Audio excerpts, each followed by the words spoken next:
Qatar has urged the Taliban to ensure safe passage for people who still want to leave the country, now that US-led evacuations have come to an end. The Middle Eastern nation has hosted negotiations between the Taliban and the US in recent years and will also be home to Western missions that used to be in Kabul. With US forces now officially out of the country, the Taliban has promised amnesty to those who worked with foreign forces. But some Afghans remain fearful of reprisals. Crowds are heading to land crossings with Pakistan and Iran to try and flee. The Taliban says it will protect people, but there have been increasing reports of executions and kidnappings.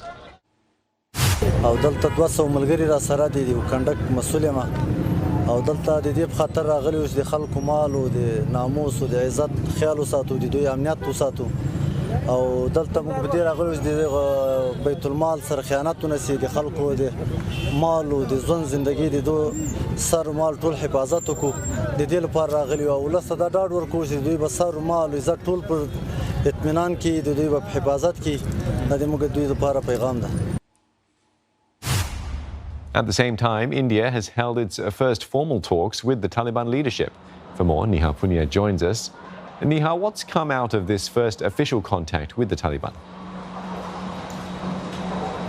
This is the first time that India has formally announced that it is meeting with Taliban leaders, Steve, but we're given to understand that back-channel talks have been going on for several months now. And this is significant because in the last few years, really, India has become the only major regional power that didn't have a line open with the Taliban. And as a result, there were concerns it was losing geopolitical clout in the region because almost overnight it went from being Afghanistan's closest ally to being a country that had no say in what happened in Afghanistan at all. This meeting was chaired on the Indian side by the Indian ambassador to Qatar, and he met with a senior Taliban leader, Sher Mohammad Stanikzai, the same Taliban leader who just a few days ago had made overtures to India saying that the Taliban wants robust bilateral ties with New Delhi.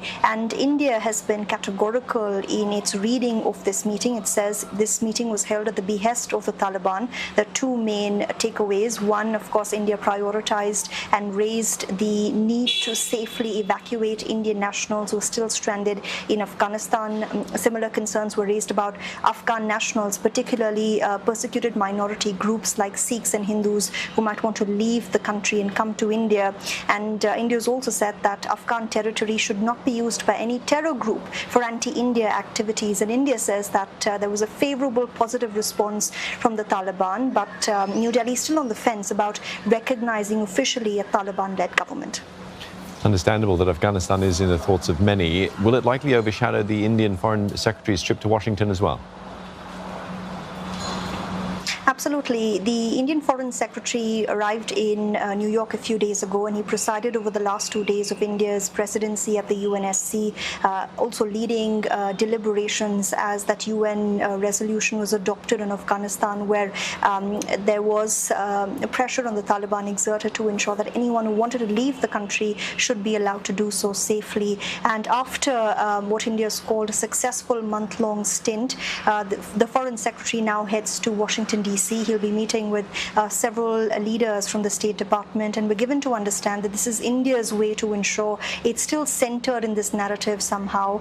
India is also keen to assure that there is help coming from the Biden administration, given its own geopolitical concerns here. One, many analysts have warned that given Taliban's proximity to Pakistan, there could be a surge in cross-border terrorism and insurgency in Kashmir, which is governed by India and Pakistan in parts, but claimed by both in full. There are also concerns that, with Pakistan endorsing the Taliban's rule, China also in a way reaching out to the Taliban, India might then feel isolated in the region, and it will be counting on the US's help to secure its own interests in the Indian subcontinent.